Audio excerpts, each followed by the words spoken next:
एक शख्स सर्दी और धुंध में सफर पर निकला।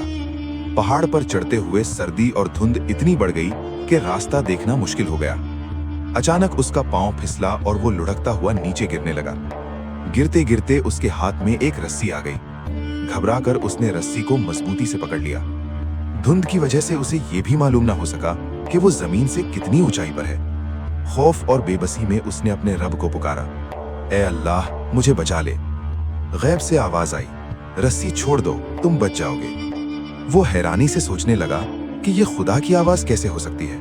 अल्लाह मुझे रस्सी छोड़कर नीचे गिरने को क्यों कहेगा। उसने फिर दुआ की, ए अल्लाह, मुझे बचा ले। फिर वही आवाज गूंजी, रस्सी छोड़ दो, तुम बच जाओगे। लेकिन उसने यकीन नहीं किया। उसने रस्सी को और मजबूती से पकड़ लिया। वक्त गुजरता गया, सर्दी बढ़ती गई, हाथों की ताकत जवाब देती गई। आखिरकार उसने खुद को रस्सी से बांध लिया। पूरी रात बर्फ और सर्दी में कांपता रहा और इसी हालत में उसकी जान चली गई। अगले दिन एक काफिला वहां से गुजरा तो ये मंजर देखकर हैरान रह गया। वो आदमी मरा हुआ रस्सी से लटका हुआ था और उसके और जमीन के दरमियान सिर्फ चंद ही फुट का फासला था। काफिले के एक शख्स ने अफसोस से कहा, कितना बेवकूफ था, अगर रस्सी छोड़ देता तो आसानी से बच सकता था। कभी कभी कोई रास्ता नजर नहीं आता, लेकिन अल्लाह पर भरोसा रखें। अक्सर परेशानी और उसके हल के दरमियान बस थोड़ा सा फासला होता है।